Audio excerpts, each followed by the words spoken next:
안녕하세요. 이번 예고 겨울 성령학교 간증을 하게 된 유대선 선생님입니다. 저는 어릴 때부터 신앙을 잘 지켜왔다고 말씀드리기는 그렇지만 하나님이 항상 옆에 같이 있다고 생각하며 살았습니다. 그래서인지 교회에 있는 게 좋았고 찬양단이나 여러 가지 교회 행사가 있으면 빠지지 않고 참여했습니다. 그러다 22살에 군대를 가게 되었습니다.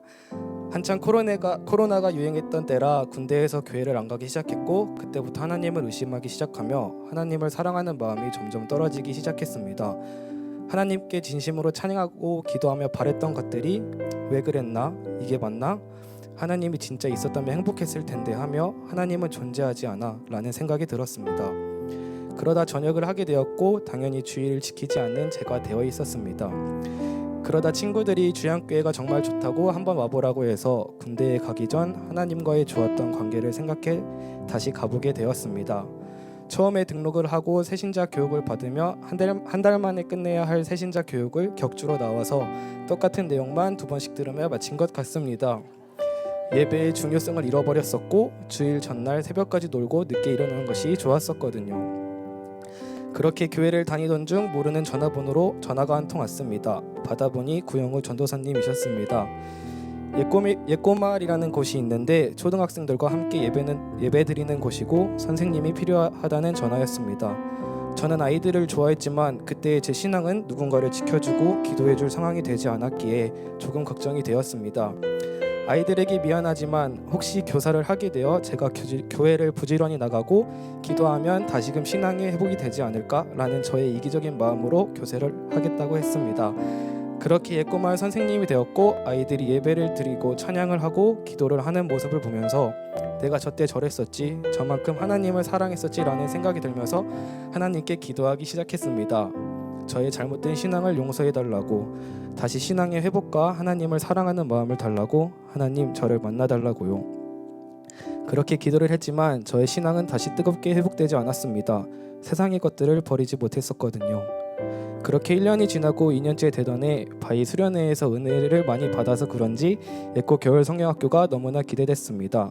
작년에는 일을 간다는 핑계로 성경학교 준비를 하지 않고 거의 성경학교 당일만 참여했지만, 이번 성경학교는 선생님들과 같이 준비하고 생각하며 아이들이 정말 행복하기를 바라는 마음으로 준비했습니다.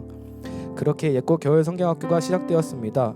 첫날부터 아이들이 춤을 배우는 모습을 보며 평소 예꼬마을 예배 시간에 즐기지 않았던 아이들도 춤을 추는 모습을 보고 예배 시간이 더욱 기대가 됐습니다. 어느덧 예배 시간이 되었고 아이들과 함께 하나님을 찬양하는 것이 너무나도 행복했습니다. 김다슬 목사님의 말씀을 들은 후 기도 시간이 되었습니다. 기도를 계속하던 중 전도사님께서 이런 말씀을 하셨습니다. 얼마나 간절히 하나님을 원하시나요? 그 말씀이 제 마음에 확 와닿았습니다. 나는 얼마나 하나님을 원하고 있었는가. 아이들이 울부짖으며 하나님을 만나고 싶다고 기도하는데 나는 나의 미래를 위해서만, 나의 꿈을 위해서만 기도를 하고 있던 것이 아닌지라는 생각이 들었고, 하나님을 정말 간절히 원한다고 다시 기도하기 시작했습니다. 거기에 더해 바이 수련회 때 담임 목사님께서 해준 말씀이 생각났습니다. 하나님의 신부가 되기 위해서는 내가 준비가 되어 있어야 한다고, 내가 준비가 되면 그때 하나님께서 찾아와신다고. 그렇게 저는 진심으로 회개하며 이렇게 기도했습니다. 하나님, 제가 정말 어리석었습니다. 세상에 빠져 살면서 하나님을 만나고 싶다는 말을 너무나도 당연하게 해왔습니다. 제가 하나님 앞에서 말씀대로 살며 기다리겠습니다. 그리고 이 기도가 이번 위시 성경학교 저의 소원이 되게 해주세요라고요. 그렇게 첫날은 제 기도를 하며 마무리했습니다. 두 번째 날이 되고 아이들과 릴스도 찍고 코스 게임도 하며 더 가까워지는 시간이 되었습니다. 다시 저녁 집회 시간이 되었고 기도하는 시간이 다가왔습니다. 두 번째 날에는 아이들을 위해 기도해야겠다고 생각했습니다. 그렇게 아이들을 위해 직접 다가가 손을 잡고 어깨에 손을 올리고 기도를 하기 시작했습니다. 아이 한 친구를 기도해주고 다른 친구를 기도해줬는데 벌써 기도의 시간이 끝나 깜짝 놀라고 아쉬웠습니다. 그러나 저는 그때 또 깨달았습니다. 누군가를 위해 기도해준다는 것은 저에게 정말 큰 행복으로 다가온다는 것을요. 다른 누군가를 위해 기도해줄 때마다 하나님의 사랑을 느꼈습니다. 내가 상대방을 사랑하는 마음으로 기도해주는데 하나님은 이것보다 더 큰 사랑으로 저를 사랑하고 계시고 저와 함께 해주신다는 것을요. 올해 제가 뽑은 말씀입니다. 즐거워하는 자들과 함께 즐거워하고 우는 자들과 함께 올라. 로마서 12장 15절 말씀 아멘. 옆에 있는 분들을 한번 보세요. 혹시 그 사람을 위해 기도해 주신 적이 있으신가요? 같이 웃고 같이 울며 서로를 위해 기도하는 주양교회 성도님들이 되었으면 좋겠습니다.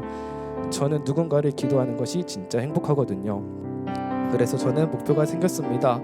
저희 예꼬마을 아이들을 위해 하루마다 밤에 한 명씩 기도하기로 결심했습니다.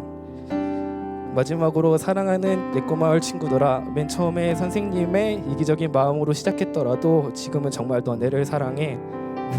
너네를 보며 하나님을 사랑하는 모습을 배워 정말 고마워. 부족한 선생님이지만 잘 따라와주고 많이 좋아해줘서 진짜 고맙고, 너희들의 소원이 하나님의 소원이 되기를 진심으로 기도할게. 사랑해 얘들아. 함께 해준 스텝 선생님분들과 기도로 함께 해주신 성도님들, 그리고 맛있는 음식 해주신 성도님들께 정말 감사드리고 저의 간증을 도와주신 하나님께 감사드립니다.